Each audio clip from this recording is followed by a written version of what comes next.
So this is Our Curious World. I'm here today with Peter Laws, author, ordained minister, and columnist for the Fortean Times. Peter, how you doing, my man? Yeah, I'm good, thanks. How about you? Oh, it's really cool, really cool. I've had a crazy couple of days, and I'm ready. It feels kind of weird. I've woken up today with a bit of a sense of bravado, kind of bouncing around the house, quite like, woo. I don't know what's going on. It feels like I've had coffee before I've had coffee. Yeah. It's been pretty cool, man. So, dude, I know that you have been to the ASAP conference recently. How did all that go? Yeah, it was good. ASAP, or I used to call it ASAP because I'm so thick, I didn't realize, but most people do call it ASAP.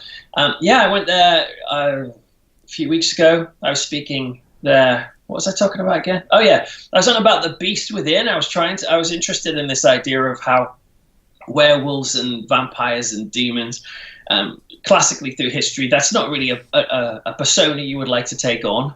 But what I'm interested in is how these days those three monsters can actually be desirable for certain people. Some people want to be vampires. Some people even want to be possessed. And I also talked about the furry community and about how in the furry world, people who like dress up as that's an interesting point because they want to be a kin. So I hear people say wolf kin and vampire kin, and they believe actually it takes on part of that personality, and that becomes them, and that's who they are, and they feel very comfortable with that. But I got a story to share with you on that, complete note there, that I'd utterly forgotten about for maybe 10, 15 years, right? So when I was first starting off on my Fortean journey, shall we say, I was reading a magazine that's put out still on a monthly basis called Bizarre Magazine. And I remember that. I used to pick it up in the same way I used to pick up Fortean Times because there was the strange and unusual kind of macabre stories in there that actually used to hold an interest to me. So, and I can remember there was a particular story in there about Nottingham and about people who believed that they were vampires. So I went and spoke to them. I was just like, how bizarre! So that was actually kind of like my first edge into talking to people. So, and I found that there's this entire bloodletting community in Nottingham who share blood with each other. I actually got to watch one of these rituals that they did. Yeah, and that just completely blew my mind. Yeah. And it was kind of, they would meet up on this Sunday, and they would kind of get together. There's about 6 of them, and they would all be dressed in kind of the gothic vampire-esque, Christopher Lee type vampire gear, and they would share blood into chalices, and they would share it around with each other, believing that actually would make them immortal. Wow. How did they actually remove the blood from... So what they had on their left arm here, it was like a kind of long needle. It was like a golden bronze estimate, and they'd push it through their skin, so it'd come through one part here and come out here, and then basically it would just drip off into a chalice. Okay, yeah. I mean, there's quite a lot of kind of rules to do with bloodletting, and this is one of the things I mentioned about in my talk, is that, for example, there's some parts of the world and some countries where you would be breaking the law if you removed blood from another person if you're not medically trained. Okay. And of course, there's a massive risk with bloodborne diseases. Of course there is, yeah. HIV or others. And so it's a very risky business. And yet there are people out there who still find it to be really helpful. I interviewed a woman who regularly drinks her boyfriend's blood. And sometimes in that community, they call some of the community are described as sanguinarians. That's right, yeah. Posh word for it. And they have donors, and sometimes these donors describe themselves as black swans, and they provide the blood for their loved ones or friends. But this woman I interviewed, she said that she had first felt drawn to blood when she was little. She was a little kid, accidentally cut herself. She looked down at her arm and went, "Oh, that looks nice," and then got stuck in and started tasting it and was like, "Wow, this is a beautiful taste, and it makes me feel good." And so she started drinking from an early age, and then obviously she realized this is not normal or not standard behavior. So she looked on the screen and saw other people like her who drank blood, and they were vampires. And so she just started to think, well, I guess I will identify myself as a vampire. She doesn't see herself as having any supernatural powers, but she does believe this blood helps her stay positive. It helps her avoid stomach cramps and pains and things like that. So she sees it as a help. I can remember one of the guys who I spoke to there says that if he doesn't drink blood, he would get stomach cramps. He would feel pain inside if he didn't ingest blood. Yeah, I mean, obviously, if my advice would be don't start drinking blood because the dangers are really, really quite significant. Yeah, absolutely. People who have started on that journey seem to. I mean, some of them seem to find a kind of spiritual Yeah, high from it. But yeah, it's a very kind of risky business as well. yeah. I do wonder. What's the some like you said there? Some people will feel like a mental, a spiritual connection to that. Do they feel like a spiritual connection to the person they're taking it from? Is it the act of taking in the plasma of another person? It's like transferring abilities or transferring their spirit or their soul, their aura to them. I mean, there's stories across like tribes and so on they would kill their enemy and then would drink the blood in order to take on their abilities or defeat them, or an animal in much the same way. Yeah, and that's definitely a factor for some people. That idea of, say, even so classic serial killer cannibals who have murdered people and then eaten them. Some of them think they are kind of taking on all of the positive power of this person, and it's making them. Oh, I've eaten a guy today. That makes me a double man, and then I'm a triple man and a quadruple man. The more people I eat, but I don't necessarily think that's the case. If you eat a person, you take on their persona or anything. You're literally just eating dead flesh. But what's interesting about, say, the people who see a spiritual element to that, to me, that doesn't surprise me, because we live in an age where, and I think unsurprisingly, organized religion lacks weight. People aren't really interested in exploring religious and spiritual ideas through the classic religious institutions, and there's lots of reasons why people would think that, and reasonable reasons. But it doesn't mean that this kind of quest for transcendence has vanished. It's not like No, we are. it's changed, it's evolved, hasn't it, through lots of different elements. And I think there's kind of dysphoria about how people go about that. Yeah, completely. And in a way, it's almost quite natural for people to say, well, where can I find spiritual figures that I can relate to? And they look around into popular culture and they see vampires, or they see Justin Bieber, Justin Bieber, yeah, yeah. Well, actually, Justin Bieber's an interesting example. I in a recent book I've just written, I've done a chapter all about werewolves and vampires and all that sort of thing. But there's another chapter which is about people who collect serial killers' hair, and I talk about a very brief case with Justin Bieber in that, which talks about this idea of magical thinking. It's this theory of contamination, a psychological theory, where if you were to drink or to obtain the milk bottle that Justin Bieber had just drank out of, that will go for a lot of money on eBay, and people will pay top dollar for something that he has touched, because people believe it kind of takes on the persona of the person who was touching it before. And it's a very kind of magical, supernatural idea. It is, yeah. And people are drawn to this. And equally so, this is why, for some people who collect serial, and people, I don't know if your listeners are aware, but there is a market called murderabilia out there where there is, people do collect serial killers' hair. I was in a high street shop in York and had a lock of Charles Manson's hair in my hand, and then also a bunch of Arthur Shawcross's arm hair, which he'd ripped out, and people were buying it £40 by the strand. Wow. And these people, particularly Arthur Shawcross, I mean, it's like a terrible criminal, murdered and mutilated children and grown-ups, horrible. And yet people are buying this stuff. And one of the reasons some people buy this stuff is because they think it has some sort of talisman quality. If they have this in their house, they will be kind of taking on the evil spirit of this person, and it will protect them from other evil spirits, or other people are drawn to it because they're attracted to the killer. It's all quite interesting. It is profoundly interesting why people would do that. And when you look at, say, like even the magazine rack, even at your local supermarket or your WH Smith, there is actually a number of magazines, orientated towards those people. There's Murder Crimes Weekly, and there's like Serial Death, and it's just like, what? Yeah.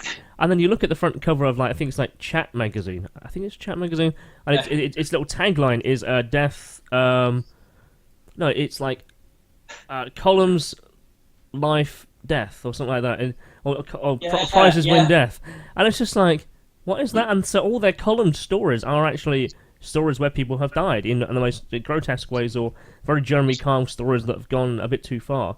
And it's like, what's the audience for this? And then the people you watch pick them up are you're kind of like 30 to 50-year-old women. Is there kind of an attraction, do you think? Well, I mean, I think there's an attraction to the morbid in general. I think most normal people have a curiosity about morbid things. And I mean, this is kind of my whole point with this book, The Frighteners, is to try and explain that if you are drawn to morbid and creepy things, you are quite a normal person, because it sounds, to me, it's absurd to think that human beings who are living in kind of finite bodies which can be destroyed and hurt, and all of us are kind of, destined to die. Sorry to be sad about it, but it's true. Why would we not be curious about these things? And so, yes, it doesn't shock me that we have this sort of stuff in our culture where people will buy a magazine, even some lovely, kind 40-year-old woman.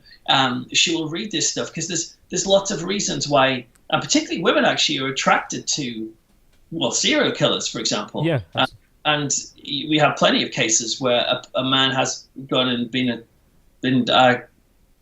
accused of a crime and then gets convicted of it, and when it comes out that he's killed and eaten a whole bunch of people, then women come out of the woodwork who want to marry these people. Yeah, and I guess Charles Manson, would be an ideal example of how he became famous for writing pen letters. He had so many female pen friends that it was a silly man. They all kind of started worshipping him in an unusual way. But what's interesting about so him, yes, I mean Charles Manson, but in a way Charles Manson kind of was fairly attractive-ish at the time. He had long flowing hair, kind of cool in a sort of hippie dropout type way. But what I find even more intriguing are the characters like, say, Ed Gein, who is this this serial killer who's like murdered women and like had sex with their corpses and dug up things and would wear masks and stuff and nipple belts and just a total horror show. And when you see a picture of Ed Gein, you're like, well, he's not really any great shakes, and yet even he would attract women to him. And so there's something interesting going on there. I interviewed a woman who studied this in quite a lot of depth, and she said that it was quite common for the women who are attracted to these evil men, and of course there are serial killer women, but it's common that it's the serial killer men who have women attracted to them. Sure. She said that quite a lot of these women, not all, but quite a lot, have had abusive relationships with men in the past where men have treated them terribly and have exploited them violently, sexually, and that they sometimes, for some of these women, they can find a kind of like a psychological release in having a relationship with the worst of men. And yet they are in total control of this relationship, which is a novel experience for them. I guess, you can take control of something like that, yeah. Yeah, so you can, I mean, if a woman starts dating a serial killer who's locked up for the rest of his life, she can be with this man, but she never technically has to consummate the relationship. If she wants to drop him, she can drop him instantly. He's not going to come and get her and hassle her because he's in prison. And she has almost control over this monster, if you want to call it that. Yeah. And this lady was telling me, for some women, that can be quite an attractive psychological release, because in the past they've been the victim and they've had the domineering man over them. So they can have the domineering man who actually is quite violent and strong, and they know that for sure, but they are kept at, I would say further than arm's reach behind a jail cell, so they have complete control of the relationship and the conversation. So they feel, I guess, an emotional release from that. Yeah, I can see why people would want to do that. The more worse this person is, the more powerful you feel, because you're the one in control of this absolute beast who has been able to ruin the lives of so many people. So it's interesting. But there are other people who are attracted to serial killers simply because the fame that is connected with that. And if you were to announce that you were going to get married to, you wanted to get married to some heinous serial killer, let's say, that's quite newsworthy, and you would probably find yourself getting a lot of attention. And there are some people who do it for that reason. It's complicated, but it is. Yeah, it is. So when did you kind of flow into the macabre then? How did you find your way to the Fortean, shall we say? since birth. I got born, and I looked around, and I was like, wow, this is pretty messed up. No, I can't it's a pretty messed up world, yeah. But I've always just been fascinated by the mysterious, the strange, the spooky, and the shocking. Yeah. And I've always been drawn to that, even as a little kid. And growing up at school, I was, I remember at school getting into trouble from the teachers because all of my artwork would tend to be about, like severed heads or werewolves or monsters and things like that. I remember in music, and at a very early age, I taught myself, this is in like junior school, I taught myself how to play the theme to Halloween on the xylophone, and then I would work my way up to Assault on Precinct 13, and then I would go to Fright Night, which is quite a complex one. Yeah, it is. Teach myself these things. But what I found really interesting was that I was always drawn to these topics, but actually I was, not to blow my own trumpet or anything, but I was actually quite a nice kid. I never had any desire to see people in pain in real life. If I saw a fight in the school, I wasn't sitting there rubbing my knees going, oh, cool, kill him. No. Like, that stuff really disturbed me. The real life stuff disturbed me and continues to disturb me. Yeah, I think what people do in the real world is really, really dark and depraved. My mother had like a few supernatural books when I was a kid, and things like the books on the Bermuda Triangle and Strange and Unusual Places. Yeah. And one particular book was Mystic Places. It was a Reader's Digest, kind of really big, thick book. And in there was stories of like UFOs and Mary Celeste and stuff. So I really got a broad selection of that kind of dark interest going in there. But there was sections on serial killers, and there was a section on an alien abduction experience that actually turned out to be really terrifying because they were actually taking skin grafts off this woman. Now here's me. I'm only about 7 years old and I'm reading this book, and I'm finding it absolutely fascinating in every kind of way possible.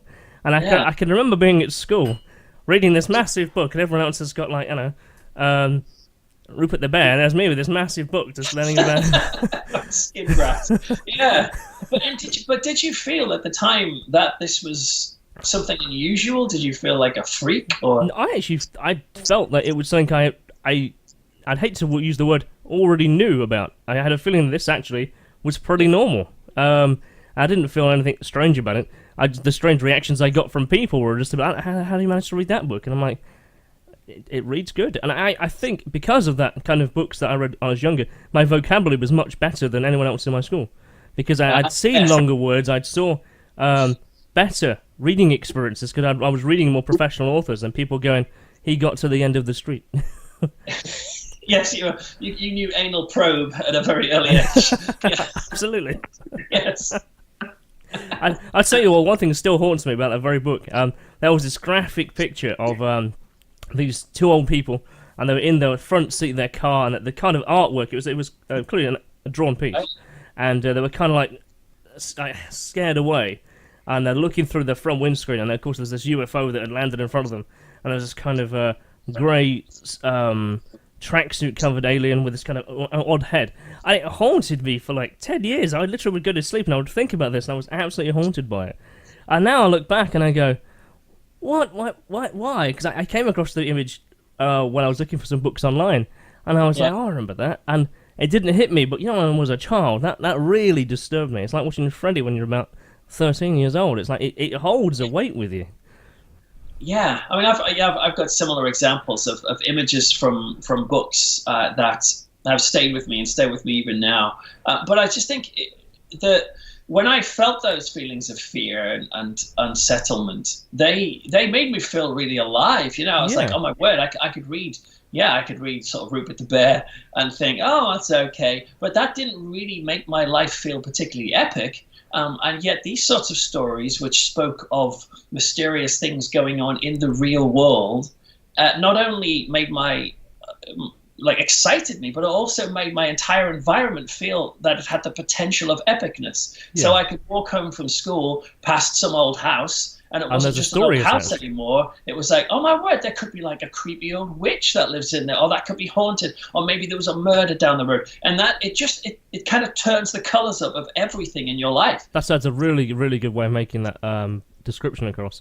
Because you really feel like you're in a vivid, more vibrant world that isn't just this mundane kind of I go down the street to my mate's house. It actually Yes. felt like there was something more alive about what was going on. What was the Yes. story behind number 13 at the end of the street? You know, what was going on in that big creepy house at the end? And you walk past and you still go, ooh, I can still feel a vibe coming off that. It's a lovely place. I want to go in there. Yeah, that's right. And so that, and I think that spirit of adventure that comes with stories that are scary stories, they resonate and they continue for the rest of your life. And what I found really interesting is the various like horror fans that I've interviewed over the years have talked about how their love of horror began at a very early age, and that they began maybe watching like Hammer movies with their granddad or something, and that they have such affection and a nostalgia for those sorts of times. And in a way, it's almost like recapturing that as an adult. And some adults, and I would include myself in it, find a bizarre sort of comfort in scary material, particularly stuff from my youth. So if I'm stressed or something, or I'm like struggling in life and things are hard, I actually find it comforting to sit and watch a Hammer horror movie. And yes, there may be sort of blood on the screen, but it's taking me back to a time in my life before stress, before mortgages, before these sorts of things.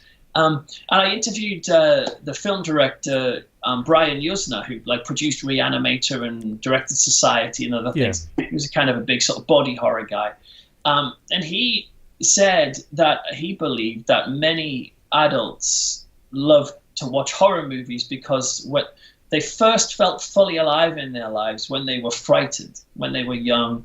And life is fairly banal, but then something happens, like a massive dog chases them in a park, and they're terrified, but they're like, "Whoa, I've just lived life then, and that was scary." Yeah.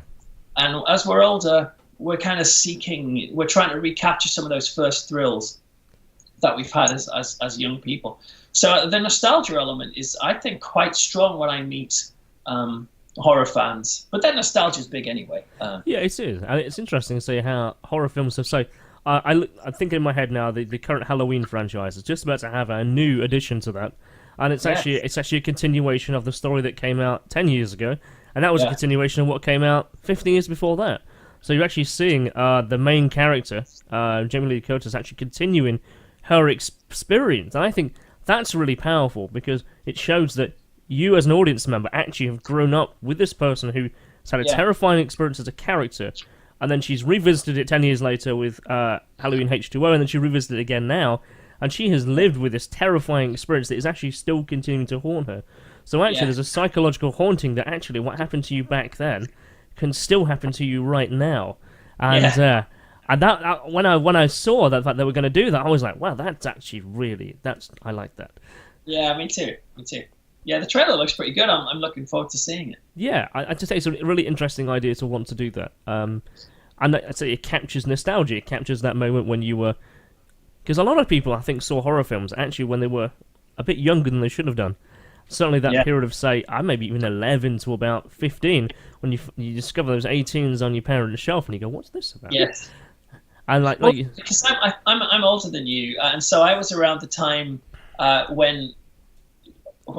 I was born in 1974, so in the early 80s, in the video nasties boom, I was old enough to be able to go to video shops with my parents, and I remember the people behind the counter would say, "Oh, Peter, we've got this like really shocking horror movie, and I know you like scary films. Do you want to borrow it?" And it might be like, like Last House on the Left or something like really extreme for the time. It would be happy for me to have it, and I was like 10 or something, or 8 or 9, and so I remember seeing things back then which were really quite shocking, but they didn't turn me into a complete psycho. I feel fairly okay. But that's another interesting topic, is this idea of how much like kids and children and young people actually need to have scary experiences. I don't recommend that you show a 10-year-old Last House on the Left. That's probably a bit too much. But there's an interesting sort of development these days, which is to try and take away opportunities of scariness for children. There's various surveys that have been done where parents are reluctant now to tell their children the classic Grimm's fairy tales because bad things happen in them. Yeah. And some of them aren't very politically correct, which I can maybe understand that side of it, perhaps. But the other side of it is just because it's scary and because it gave my kid nightmares. And so people are starting to move on to. It's interesting. I don't know if you've got children or not. I've got kids.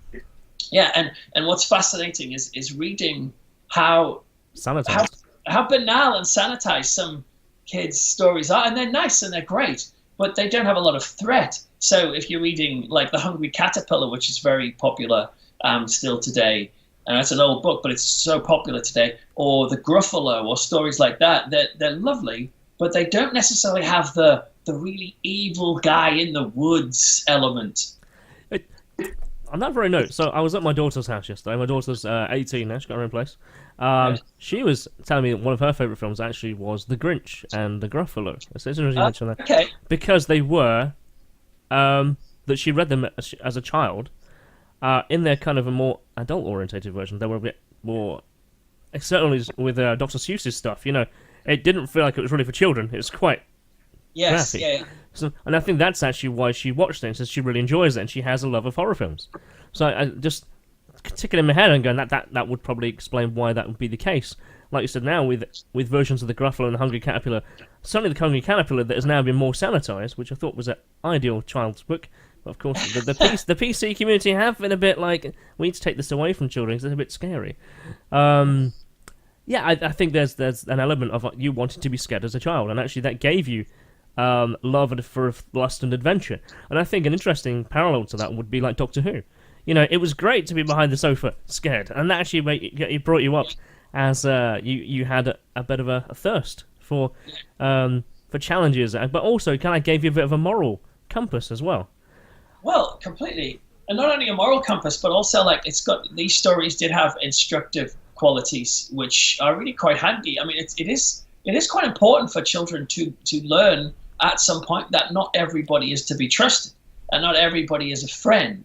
And some of these classic fairy tales, and some of the more kind of disturbing kids, or like, you know, Chit Chitty Bang Bang or something like that, has the sort of scary child catcher. That's a scary moment, but it's reminding people that there's a lot of goodies in the world, but, you know, watch out, because there are a few people you shouldn't trust. And that's actually quite a helpful thing to know. It is, yeah.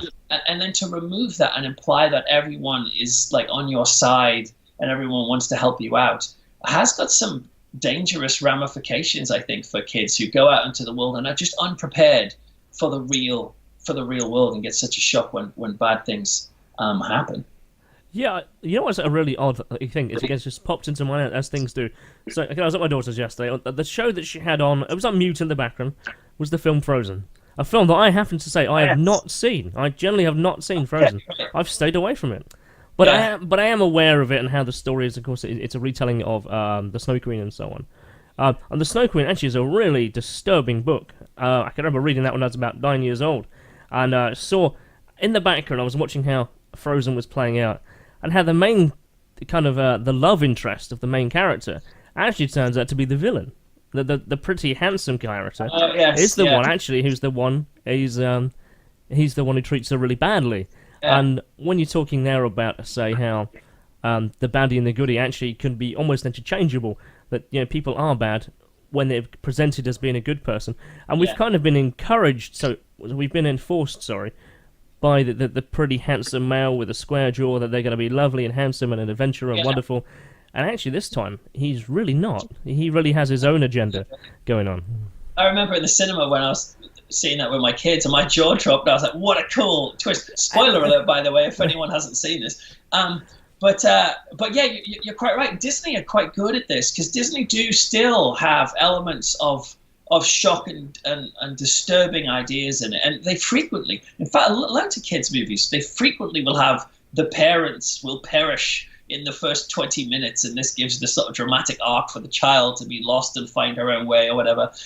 But yeah, the death of parents is a topic that crops up in films quite a lot. And so I think this is quite good, that these things in a gentle but still spooky way are still there. But it's the people who think that children should have no elements of scariness whatsoever. I think that's where I start to worry. What's particularly interesting with kids as well is, like, if you tell your little kid a scary story at nighttime, and they're terrified, and even if they have nightmares, the next day sometimes they can ask for the same story again. Yeah. And some parent will be like, "Well, I'm not letting you hear that story, or I'm not letting you watch Jurassic World again. It gave you nightmares. Even if you're asking to see it again, you shouldn't. And actually, that to me, that's a misunderstanding of what the kid needs. The kid is asking to see it again because this is a prime way that the child can, firstly, identify what they're frightened of, but secondly, to learn courage and control to of it, experience these things. And so to say there's no way you can see that film again takes away an arena in which they can learn courage. And so, yeah, to me, I think it's okay to freak out your kids a little bit. I think what you said about earlier about the serial killer actually plays into that a little bit. So the ones who are in prison, that there is an element of control with that. You know, a child has been scared by an experience, and then they actually, okay, I want to see it again. I want to watch it again, and they can see it, and they can see actually it's a very controlled space. Where it's in a movie, it's on TV, it's not real, and they learn that by the fact that actually it's not real. It's a performance, and that they get that subconsciously. Yeah, well, yeah, I think you're right. I think most kids can't tell the difference between real violence and violence on screen or in a video game. And yet, the people who are really against violence in video games, for example, and the worry that it's going to turn kids into school shooters, I think, to me, they seem to be the ones that are conflating these two and saying that violence in, say, a video game is the same as violence in real life. And that leads to situations where, in America, for example, I talk about this case in my book about a little girl who's like 5. She picks up a stick at school and she goes like, bang, bang, you're dead, playing this game with her friends. And then this 5-year-old got suspended from school because they had a zero gun policy in their school. And they felt, well, look, this little girl is, promoting gun violence and obviously probably wants to kill someone. And this little girl, who's 5 or so, is like, what? We were just playing a game. Yeah. And the result was this girl's name was put all over the internet. She was, just vilified. And these sorts of things, these policies, I think, can end up like isolating a kid, pushing them to the side. And ironically, it tends to be when you find out kids who've gone out and shot people at school, it tends to be the kids who feel have been isolated and pushed to the side and not understood. They're the ones that lash out in violence. It's not the ones who've just been playing a video game and that's the thing that changed them into a monster. You're right, yeah. In fact, you could even chart from the history of video games that youth violence has gone down over the last 3 or 4 decades since video games were around. I would think so too. I would certainly believe that. And video games are an amazing outlet, of creativity, of storytelling, of adventure, of a bit of fun. Because there's so many different interactive versions of games, so interactive ways to play. I think anything could be considered a video game these days, and I think there's quite a bit of danger in that. Is that even a mobile phone playing Candy Crush to running around in Until Dawn on PlayStation VR. Yeah, I'm sure I know you've been playing that for sure. Oh yeah, I just completed Resident Evil 7 in VR the other night, and I thought it was great. It's really, I was exploring the house actually just at the start. I was like, this is amazing. yeah, so immersive, so good. I loved it. Yeah. And I think the next VR game I'm going to be trying is The Exorcist VR. Yeah, I would recommend you pick up Moss. I think I did that when you said that before. Oh yes, you did. Yeah, I did. I would recommend you play that because that really it's like Wind in the Willows and Lord of the Rings in the same game. Oh right. Okay. Yeah, it's really quite an experience. It's basically, obviously, you play as a little mouse who's his uncle has gone off to go and explore something, and you're kind of exploring this world as a little mouse, and very much like Wind in the Willows, kind of little houses and lots of characters who have like lots of lives going on, little badges and so on. And then you realise there's this whole war that's happening in the bigger, larger world where these little creatures are in the forest with their little houses, and there's this massive kind of a Lord of the Rings-esque war happening, and you play a very small part in that, but then you realise that your character has a bigger part to play. And really inspired. Well, yeah. I would recommend you have a check of that. Yeah, I'll check it out. So talking of like the kind of the disturbing, man. So your books have come really, really successful. I see you out and about here, there, and everywhere taking pictures of your success. So Purged, Unleashed, you have a new one on the way. The Frighteners. That one's called Severed. So, dude, Matt Hunter's books. So, what inspired you to write them? Because I guess they are. I'll be honest with you, I haven't read them yet. I have the first one, and I have the second one on Audible. and my intention to play through that, because I find it much easier to go to and from work and listen to audiobooks or whatever, and audio dramas. So I was looking forward to playing through that.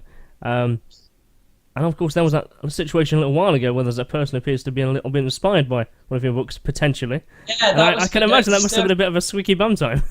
Yes, yeah, it was. Yeah, just some word of explanation. Basically, I write these novels, and it's a series of novels, like crime fiction, horror type novels, and it's about an ex-church minister turned atheist who helps the police solve religiously motivated crime or like occult or cult type crime. And so he's called in if you find a body and it's got weird kind of satanic ritual symbols around it, or these sorts of things. And yeah, in the first novel, Purged, he is on the trail of a Christian evangelical serial killer who believes it would be the most kindest thing and the most loving thing is to take people, baptize them so they're fully ready for heaven, as it were, and then murder them very soon after, and then therefore they won't have an opportunity to lose their faith or backslide or walk away from the church. And so to him, it's like fast tracking people to heaven. So he will sacrifice himself to kill other people. So that's what this stuff, the first novel's about. But yeah, that came out about a year and a half ago, and then just about last month I read in America that a man had decided to do that to his family, and so he was caught trying to drown them in the bath because he was trying to baptize them so they'd go to heaven, but he was trying to kill them while he was baptizing them. Which, yeah, I'm pretty sure. I'm assuming he's not read my book. But I tell you what, if he had read my book, and even if he said I was inspired by that, I would probably have one sleepless night about that, but only one, because to me, I just don't believe that media and material flips a person to make them psychotic. Me neither. I think there really is. It's a lifelong feeling or want or need to change or to do something so drastic and so dramatic. It can't just be a one-slip thing. You can't just play GTA 5 and then suddenly you want to go out and with an AK-47 and run down the street or whatever. It doesn't work like that. That person is disturbed first.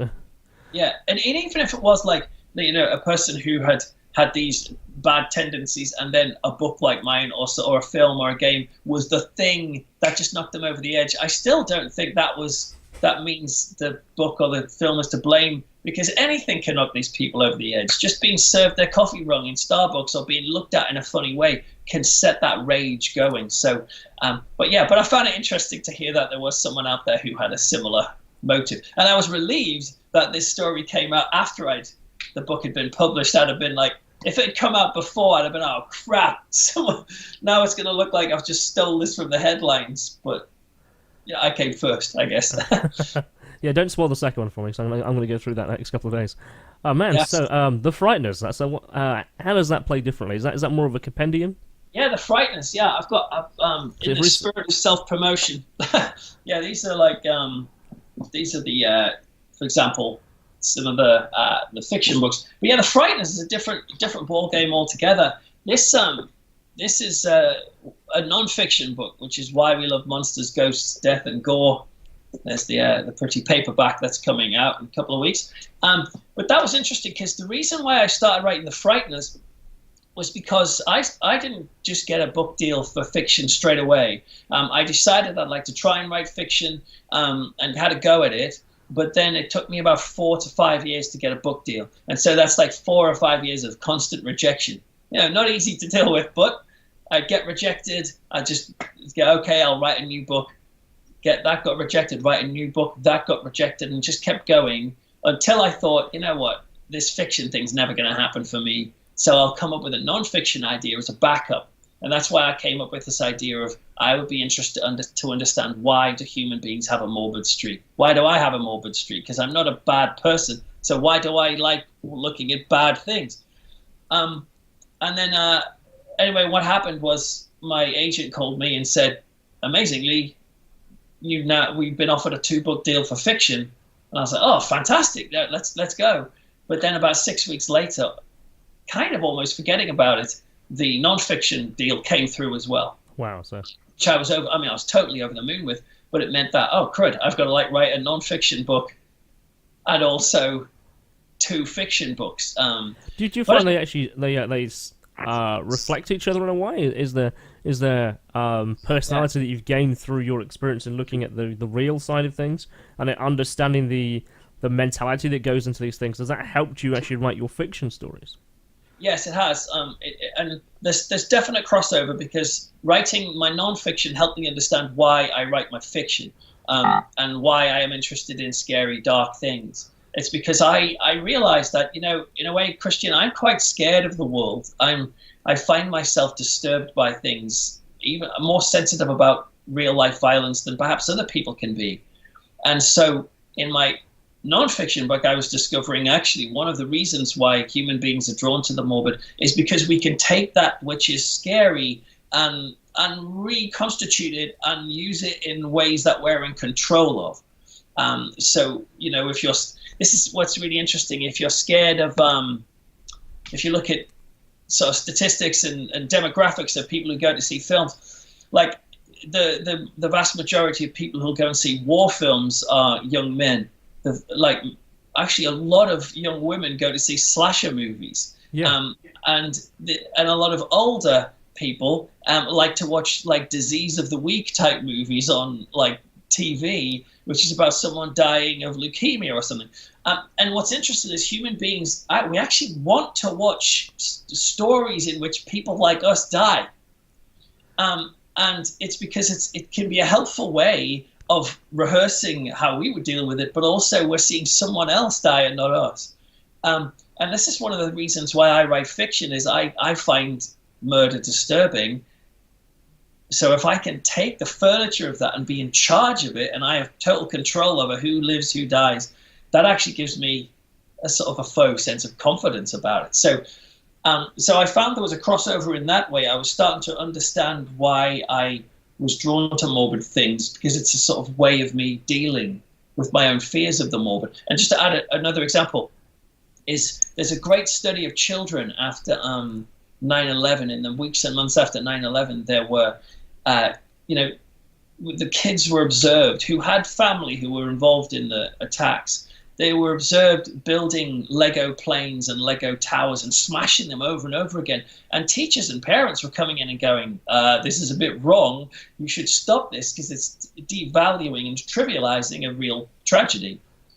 But child psychologists, on the other hand, were saying, no, let this child do this. It's one of the only ways they can deal with their fear and how disturbed they are, is to take the things that are chaotic and then put them into patterns that they're in control of. And I think that's what I'm doing with fiction. When I watch a horror movie, when I play a scary game, I'm taking fear of death and trying to get control over it in arenas which are organized. Yeah. Films, games, books.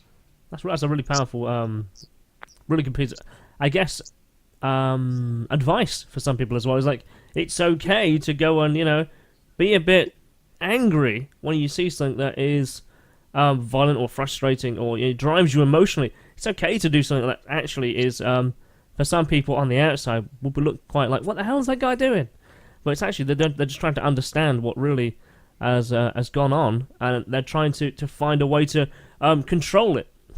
Yeah, definitely. And also to not stigmatize yourself for having sometimes occasional thoughts that are shocking, because a lot of people don't say these things out loud, and therefore they feel like they're freaks for thinking it. But more and more people that I interviewed in this book, good, lovely, professional people would say, sometimes when I'm in the London Underground, I get the urge to just push someone in front of a train, or someone who stands at the top of a tall building and they think, I think I might commit suicide now. And it's, to me, it's just a natural thing. Your brain is drawn to novel, curious, unique things, and things come to mind. But it doesn't mean that you are actually suicidal or you're actually wanting to kill someone. I guess you're thinking about not the probability of it. You're thinking about the what would happen? What would be the consequence? How would it affect people? And your brain goes in this instant rapid rabbit hole of all the different scenarios what could possibly happen, and you're like, no. Yeah, exactly. So to me, I think it's absurd to think that we wouldn't find those sorts of things fairly interesting. So if you're driving along, like I've spoken to lots of people who've said sometimes when they're driving their car and they're on one side of the road, and there's a car on the other side of the road, they just think, wow, all I would have to do was to do this with my car at top speed and just hit that other car, and my life would absolutely change. Maybe I'd be put in prison, maybe I'd be put in a hospital, and it's not for a sec. I mean, don't get me wrong, if they actually do this and they want to push the guy in front of the train, I'm not supporting that. That's terrible, don't do that. But the thought that pops in your head does not indicate that you are messed up and freaky. And I think that's one of the reasons why I wrote The Frighteners. I wanted to reassure people that there's not something wrong with them, that they're not this isolated homicidal maniac. But that people, some people don't even realize it, particularly in the church, because I mean, as you know, I'm a church minister as well.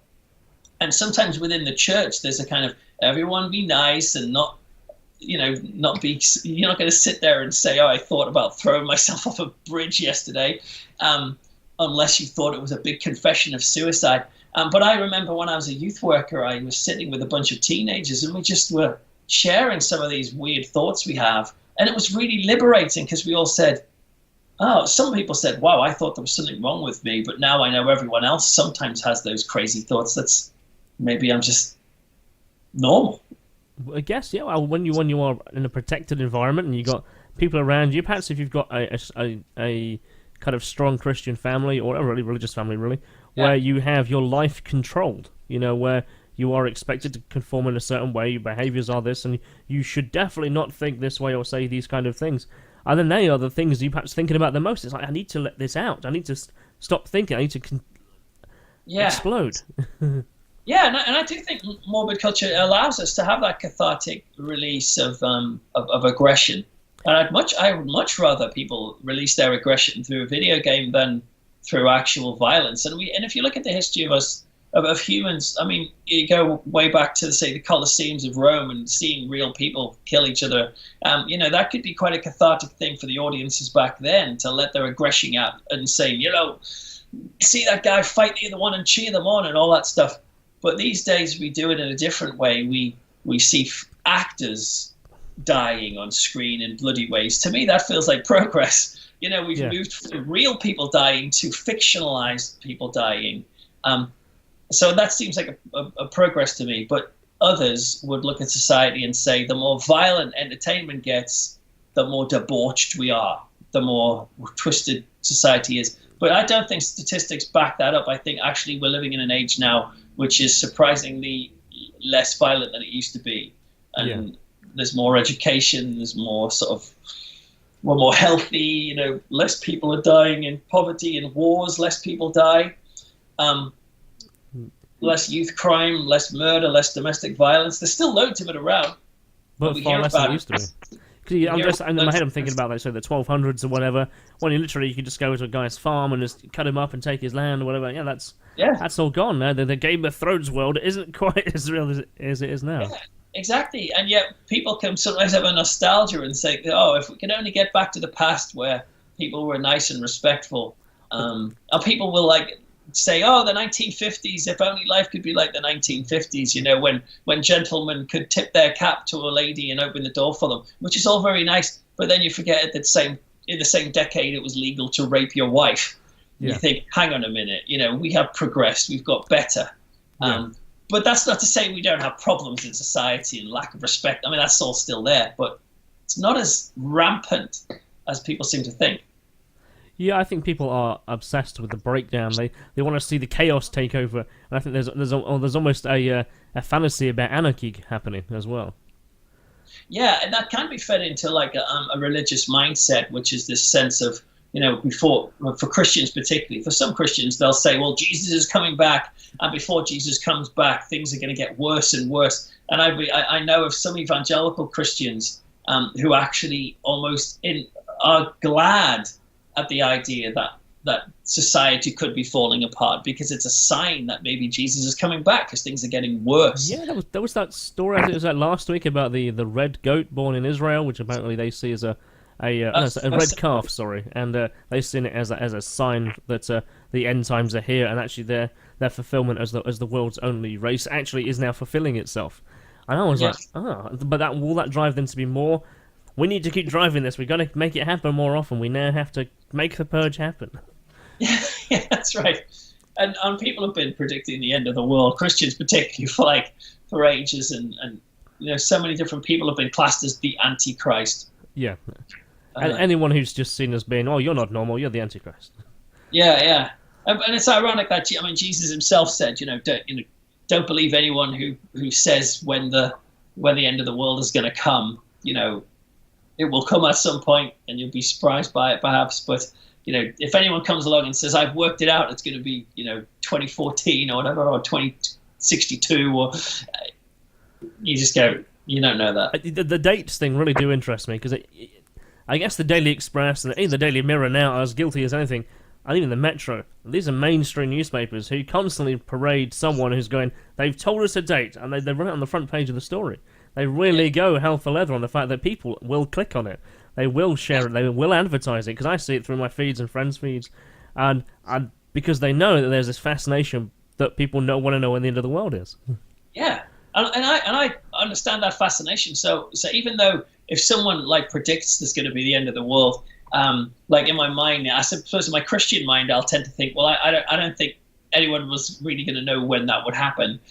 So you could dismiss it on that sort of grounds. But I find it really interesting and almost exciting. I wouldn't actually find the end of the world exciting, but it feeds into life being epic and adventurous. And I remember when I was at school, there was a rumor that the world would end at a certain time that day, and loads of us went out to the all-weather pitch, and we were all just standing there, looking up at the sky, waiting for the world to end. At 3 p.m. on a certain day. And it was a really thrilling experience, but it was reassuring when it didn't happen. But there was almost like a disappointment that, life is just normal. We weren't seeing comets crashing down from space or whatever. So yeah, I think human beings have a really kind of complex and interesting relationship with seeking adventure and seeking things that excite them. And life can be fairly banal, and so it doesn't surprise me that we see so many people reading scary things, but not just scary things, people going to cosplay and dressing up as wizards or whatever, or Star Trek characters, anything that transcends us from our normal mundane life to some other exciting world. To me, that speaks of the desire for God, potentially, that inside we think maybe there's more to life. But many of us interpret it in different ways. Yeah, it's really fantastic. It's really quite a powerful emotional state to be in. So when you think about, you mentioned there about your time as a minister and how you see your Christian view having a certain perspective on that, do you find that your ministerial life and your macabre actually are parallel to each other, or do you find they cross over quite frequently? I think. Do you think they clash? Do you mean? Or... Yeah, I guess. Yeah. Do you feel that perhaps they should be kept separate, or do you find the fact that they do come together more frequently than you might think, and go, okay, I can see that through both perspectives? Yeah, I certainly don't keep them. I don't separate them in my own mind because I think, religion, faith, or whatever is life itself. It's about the bundle of everything. So I'm not a believer in there's such a thing as the secular world and the spiritual world. To me, it's all bundled together. And so if God exists, and who knows, maybe he doesn't, but if he does exist, he's threaded through everything. And I use the word he, by the way, just as a shorthand, but it transcends gender, he, she, it, whatever you want to call it. So he. So to me, it's all sort of wrapped up together. However, that's not to say that in a practical sense, I do separate it a bit. For example, I'm at the moment I'm doing a 5-week teaching series in a church where on Sundays I go and speak there, and then I give them material for them to work on during the week. There's no horror in that. I don't necessarily talk about horror movies or anything, because these guys might not be interested in that. And so I'm not an evangelist for horror in the sense of, I think you should start watching horror movies and your life will be made complete, because not everyone likes horror and some people are quite disturbed by it. I suppose I'm an evangelist for saying to horror fans, there are interesting theological, deep philosophical ideas in horror, and don't miss them, because they're really cool. But I suppose it's possible that sometimes if an example, I was preaching a sermon on Sunday about Noah's Ark and the idea of this kind of image of the end of the world and stuff. And I found macabre ideas creeping into that. And, just for example, thinking, well, if it's the end of the world, surely there would have been like lots of corpses like bobbing around on the water as the ark was going. And you probably could hear those corpses bumping against the ark each night as they were trying to sleep. Whether the ark was an actual event or a figurative symbol from the Bible, Yeah. who knows? It could be either. But yeah, so I do find some of my morbid things creep in a bit. But on the whole, it's kind of separate. So talking of Noah's Ark, are you aware of the Noah's Ark as an adventure park that's in the US? Yeah, I've heard about this. I really want to go and see that. Yeah, me too. Yeah, I'd love to go to that stuff. And there was a really old, there's a guy called Jim Bakker who was this notorious like televangelist in America, and he and Tammy Faye Bakker created this place called Heritage USA, which is this sort of Christian theme park. But now it sort of lies in ruins. I think maybe it's been taken over by a TV station. But for a while, there was this old Christian theme park that was just like a desolate ghost town. And I was like, I'd love to visit it as a ghost town, just sort of creeping around and seeing these old buildings. It's kind of very symbolic of that guy's career as well. I guess so, yeah. Yeah, but... Man, because the one thing I really enjoy about the church is the architecture. Man, it's absolutely beautiful, and the idea is that and the faith that people must have had to go, I fully dedicate myself to building this huge edifice, and sometimes they wouldn't even see the end of its creation. I mean, I go to Peterborough Cathedral because I was born in Peterborough, and I was aware that it started in the 1000s, didn't get completed until like the 1900s. Of course, of 800 years to build to its current glory. And I find that passion that they must have had to be actually really inspiring. Yeah. And this is obviously times when they didn't have TV and video and all that, or even novels and things. So how would they find these opportunities for transcendent, adventurous, epic thought? They would do it through buildings, and they would build these absolutely magnificent places that even when you walked inside, you would talk and your voice would echo in a way that wouldn't anywhere else, and it would be a really experiential sort of building which spoke to people of maybe there's something beyond flesh and blood. So yeah, I know what you mean. There's this power in these people just spending so long in building these things. But maybe back then, if they'd had TV, they wouldn't have bothered. I don't know. So that kind of brings me a bit of a full circle, right? So do you think that people have the capacity, without distraction, to build something on equal valor today? I mean, you look at, say, buildings like Teotihuacan or in the pyramids of Giza, and these incredible things that we built a long time ago, and more recently, say, cathedrals and so on. Do you think people have that dedication these days because there's the distractions of TV and Facebook and so on? I just think there's more opportunities to build things that aren't physical. So, you can build franchises, you can build, TV shows or music or whatever. But that doesn't mean that we're not drawn to epic experiences. So that's why, people go to massive concerts and they love or festivals, because there's that sense of, wow, here we are with loads of other people. But obviously, people still build big buildings. But then these days, there's the sort of ecological concerns. And so when people will see a giant skyscraper, maybe in the 50s or something, they're like, oh, gee, Mom, that's amazing. Whereas there'll be a lot of voices today say, wow, I wonder how much pollution that's causing or how much that has sort of affected. My view is going to be blocked by that post over there. Yeah, these sorts of things. So, yeah, of course, buildings are still an important part of our kind of search for the epic. But, yeah, I think there are other options now. But what I just find most interesting is that people still have this desire to reach out. It's almost like they feel, and you see it on like commuter trains. You just go on any train, and you don't see people sitting there just taking in what's around them. You see them with their head in a book, or more like the head looking at a phone or an iPad or something, like wanting to be taken from where they are to somewhere else.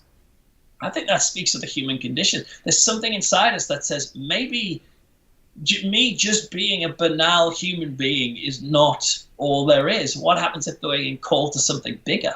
Some people see that in a kind of religious sense, I guess, as I do. But other people interpret it in all sorts of weird and wonderful and funky ways. Because I do find, perhaps myself included, that I'll go on the train or commute somewhere, and I browse Facebook perhaps more often than I should do. But you find yourself just, what stories are there that are interesting? And that's really what you scroll past. It's like, well, yeah, my neighbour's doing this, or my colleague's doing this, that's great. But I'm actually looking for a story that has some weight, some value, that I go, that's interesting, I'll read that, I want to learn about that.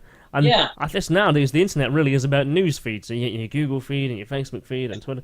And what you're really looking for is something that actually transcends what it is that you're looking at. You want to go beyond this list of stuff that's random to find something that actually, wow, I'm shocked by that, I'm interested in that, or that factor that makes you go, ooh. No, that's a good point.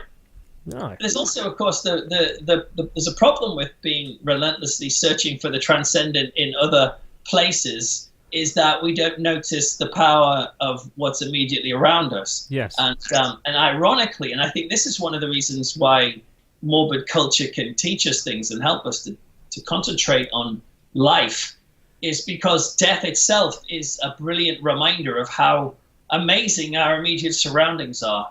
And you hear this time and time again, where somebody goes to the doctors and is given a diagnosis and maybe told they've got 6 months to live. And when they're walking home, they suddenly start noticing the world in a completely different way. Yeah. If you're given a week to live, you're going to pay attention to the storm outside. You're going to look at the leaf in your hand. You're going to want to listen to everything your kid is telling you, because this might be the last time you'll hear it. And so death actually can focus us in a laser focused way on appreciating what life is. And I actually sometimes find that's what morbid culture does. I can watch a horror film in which something horrendous can happen, and I will turn it off and I'll go, man, I want to go and hug my wife now, or I want to hang out with my kids because I've just heard about something awful. So these scary stories, and again with kids is a good example. If you hear in the news about something horrible that's happened to a child, and those sorts of things obviously always rile most human beings and shock them, as it does me. As well as shocking me, it does make me kind of appreciate the life of my children and those sorts of things. So if we're always just seeking for the thing out there, we could miss the adventure that's around us.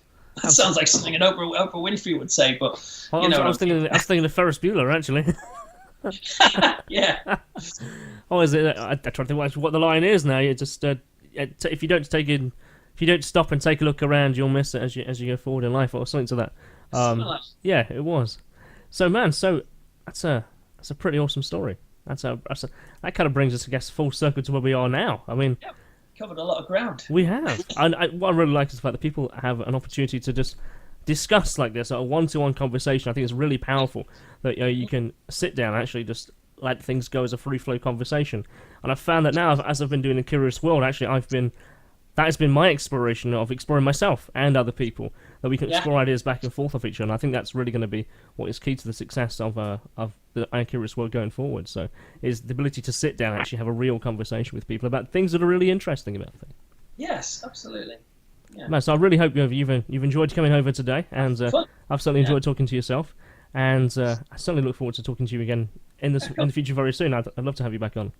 Yeah, thanks. And if anyone's interested in following me on the internet type places, Rev Peter Laws on Twitter or Instagram, or peterlaws.co.uk, or my YouTube channel, Peter Laws, predictably, and my books in all good bookshops now. They really are as well. As a war sends the other day, and as them, I need to buy that. Hey. But dude, thank you very much for taking your time today, man. It's been really awesome. Thanks, it's been good to talk. Thank you very much for taking the time out to join me here today. I really do appreciate it. But if I could just ask one more thing of you, you could just press like, dislike, leave a comment, or press subscribe. You could do any on all of those things, but it allows me to know whether I'm producing the kind of content that you want to listen to. I do produce a variety of content, especially on YouTube and out into the world of social media. So please, if you would, thank you very much. I'm Kristian Lander. Until next time.